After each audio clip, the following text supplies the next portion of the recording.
ada seorang ni, Allah, apa nama, Zamihan disebut ni. Dan ada disebut ni seorang pengarah counter terrorism yang dikatakan menuduh ISIS adalah Salafi. Mohon Ustaz luruskan fitnah ini, moga tidak mengelirukan masyarakat. Tuan-tuan dan puan sekalian, kita kena berhenti paling lewat sebelum pukul 5.45 kita berhenti salat asar atau tak salat di jamaah. Tuan-tuan dan puan sekalian, isu yang berkaitan dengan ISIS ni adalah Salafi. Dia sebenarnya macam ni. Bila kita nak bincang soal terorisme ni, dia kena merentasi apa-apa kecenderungan dan apa-apa pahaman. Ahli sunnah memang menolak terorisme. Ahli sunnah, tuan-tuan, clear. Irhab ataupun teroris ditolak. Cuma irhab ni dalam Al-Quran Allah ada guna perkataan irhab. Wa a'iddu lahum mastata'tum min quwwatin wa min ribatil khair turhibuna bihi aduwallahu wa aduwakum.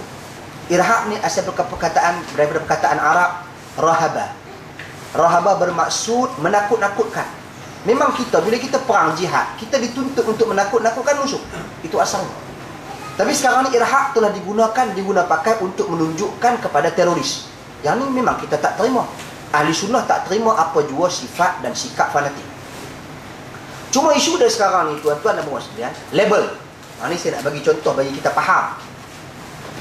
Satu, bendera hitam. Contoh, bendera hitam ni, yang guna bendera hitam ni siapa dia?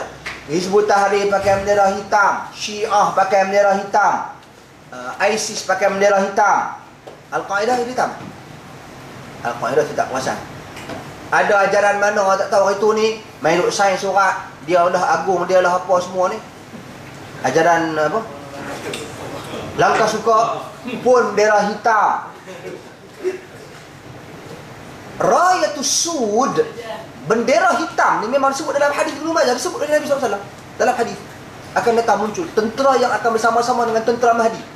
Tuan-tuan, Al-Imam Ibnu Kathir bila dia bahaskan tentang bendera hitam ni dalam Al-Bidayah wan Nihayah, dia sebut tentang Abu Muslim suatu ketika dahulu yang keluar ke atas pemerintahan Khurasan.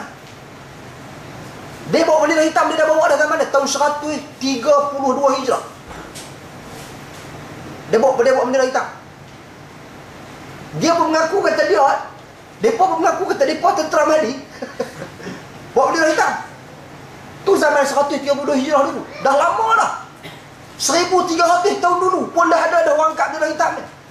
Ibnu Katsir kata itu bukan bendera hitam yang dikaitkan dengan tentera Mahdi.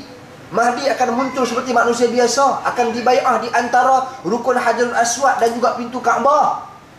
Nama dia seperti nama Nabi. Nama bapak dia seperti nama bapak Nabi. Ismuhu kasmi wasmu abihi ka abi, kata Nabi SAW. Ada sifat-sifat dia, berketurunan Arab. Jadi Parsi tolak tepi dah. Dia bukan Parsi. Sebab tu Syiah versi Imam Mahdi dia lain total daripada versi Imam Mahdi Ahli Sunnah. Dia lain. Jadi pasal apa semua pakai nak guna bendera hitam? Brand. Sekarang dunia bercakap soal branding. Branding. Telefon Android, Samsung. Telefon iPhone. Brand. Macam mana nak brandkan benda ni, tuan-tuan dan sekalian? Sony nak lawan, nak buat brand dia buat apa? Jatuh layak melo pun tak apa. Keluar balik boleh pakai telefon balik. Kondam dalam sungai pun tak apa, naik balik. Brand. Jadi sekarang ni apa dia buat berebut guna bendera hitam, Hizbut Tahrir lah, pokok ni semua sekali, ISIS, Syiah lah, apalah. Sebab mereka nak tarik nama brand. Bendera hitam ni ada dalam hadis. Itu ya. Macam tu juga nama tu jenama Salafi. Nama Salaf ni, tuan-tuan dan sekalian, brand yang cukup bagus. Kalau beg tangan ni Prada. Tuan-tuan, maknanya jenama hak mahal, hak kita pegang-pegang 10,000 dah. Satu barang tu. Tuan-tuan dan perempuan sekalian, Jenama salah ni satu jenama yang sangat baik. Mana ada dalam Al-Quran, dalam Quran tak sebutlah, dalam hadis ke, ataupun perkataan sahabat Nabi ke, ataupun kata-kata ulama dalam tulisan akidah ke, fiqh ke, yang memburukkan nama salah? Ada? Tak ada. Semua bercakap tentang kebaikan mereka, kemuliaan mereka, wajib kembali merujuk kepada mereka. Jadi sebab tu nama ni menjadi satu rebutan. Contoh dan bukan sekalian. Contoh KFC. FC tu, fried chicken tu, dia brand. RFC nak tiru tak boleh. RFC tak kat mana boleh pergi, tak boleh pergi nak lawan. Coca-Cola dia brand. Coca, dia mesti ada Coca depan. Kalau Cola di belakang tak boleh juga. Dia dah brand. Sebab apa? Sebab dia brand. Ingredient dia, kandungan dia, minuman dia, apa semua dia ada dah. Rasa dia memang rasa macam tu, tak ada ubah rasa dia. Main KFC nak lawan RFC, nak lawan nak lawan brand payah tuan-tuan dan sekalian, dan sebagainya, macam-macam lah. Jadi nak bagi kita faham secara jelas. Macam tu juga perkataan salaf. Salaf ni sangat mulia. Jadi pakak berebut guna nama salaf ni pasal apa? Pasal bila merujuk kepada asal, kita boleh mengelirukan manusia. Kita boleh cerita dekat orang bahawa sebenarnya ni Salafi ni tak ada masalah tuan. Tapi bila main bab berjihad, rupanya mereka telah selewengkan perkataan-perkataan salaf. Salah. Hampa dah putar belik dah. Tapi hampa guna je nama tersebut untuk mengelirukan manusia awam, orang awam. Jadi tuan-tuan, jangan kerana nama hampa nak hukum semua. Tak boleh. Salah. Sebab tu kita tegur. Tok Syekh ni, Tok Lebay ni, sama ada polis ke tak boleh. Menteri, Masya Allah, committed untuk membenteras terorisme. Dan kita support habis-habisan menteri nak benteras ISIS. Menteri nak supaya benda ni dilaksanakan secara segera. Kerajaan sendiri, Perdana Menteri sendiri, kita support 100%. Tapi 2-3 orang ni yang buat masalah ni, mereka yang cuba buat masalah, mereka ada agenda. Dia ada agenda nak angkat apa pendirian mereka, kecenderungan mereka. Yang ni yang bahaya dan tak baik. Soal beza pendapat, bab tahlil, bab talqin, tak nak tuduh orang teroris. Apa ni? Beza pendapat tu beza di lapangannya, fight di lapangannya.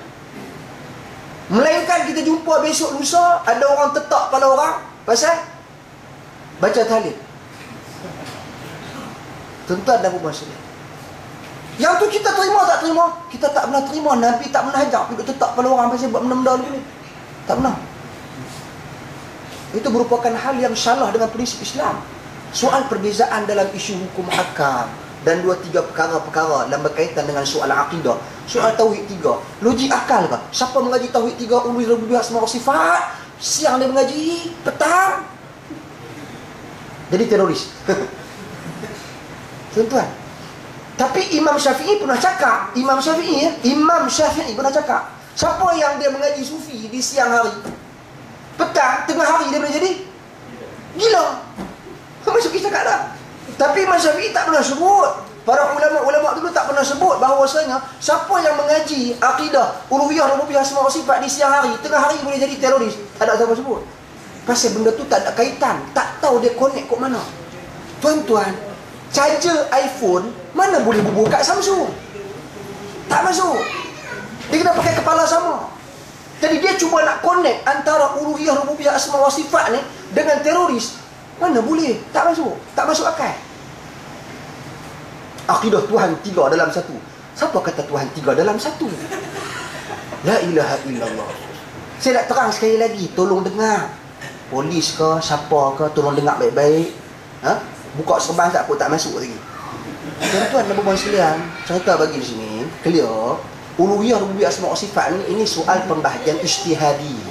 Ijtihadi saja pembahagian ni, tuan-tuan dan puan sekalian. Yang mana satu nak cerita bagi pasal apa uluhiyah ni, mana uluhiyah? Uluhiyah ni kita beriman ataupun mengesahkan Allah melalui ibadat yang kita lakukan kepadanya. Cara kita nak esahkan Allah. Apa kita buat ibadat? Semua kita buat kerana dia. Itu satu cara. Cara yang kedua mengesahkan Allah Subhanahu Wa Taala adalah dengan Beriman mengesahkan setiap perbuatan-perbuatan yang dia lakukan. Maha sempurna, maha lengkap, tak ada kelemahan, tak ada kekurangan. Tu dia panggil rububiyah. Yang ketiga, mengesahkan Allah dengan nama-nama dan sifat-sifatnya. Bagaimana? Berdoa dengan nama-namanya, berdoa dengan nama-namanya, mengiktiraf kesempurnaan sifat-sifatnya, tak menyerupai makhluk, bebas daripada kekurangan. Tu je. Jadi ni problem dia tuan-tuan, bila ada agenda. Nak cerita bagi ya, berdasarkan kajian analisis. Ini kajian spesifik ya.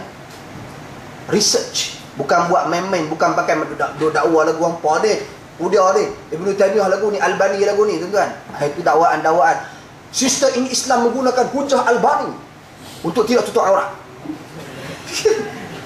Dah macam lawak. Tuan-tuan, saya pun tak tahan tuan-tuan. La ilaha illallah. Apa kaitan pula Albani? Guna kat mana hujah Albani pasal ni? Bila tanya sumber mana? Ada orang abang. Maknanya dia tak melalui satu proses kajian dan disiplin menganalisa maklumat. Itu tak betul. Tuan-tuan, mengikut analisis, research Taliban Afghanistan, hampir 80% adalah daripada Diuban. Diuban ni aliran apa? Aliran Sufi. Diuban aliran Sufi.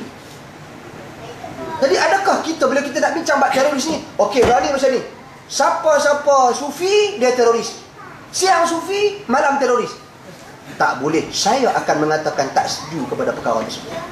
Saya tak setuju. Tak boleh macam tu.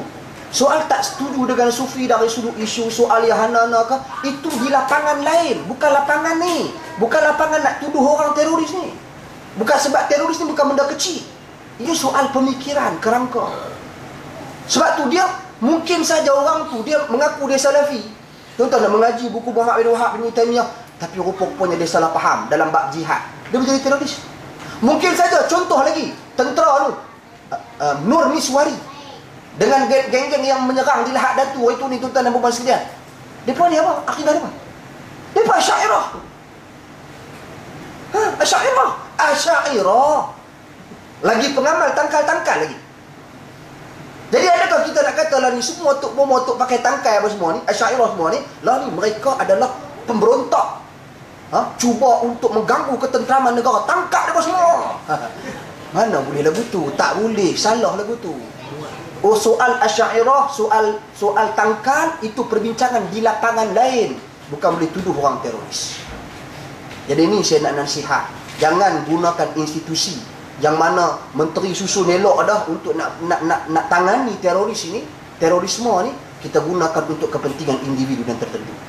Ini bukan soal nak angkat agenda pemikiran mana-mana mazhab, mana-mana kecenderungan, tapi ini soal kebersamaan kita, solidariti kita dalam nak menangani keganasan yang mana kita semua tak boleh terima apa yang dibawa oleh IS ataupun ISIS, Daesh, Daulah Islamiyah fil Iraq wa Syam. Jadi kena kaji betul-betul, kena kaji teliti.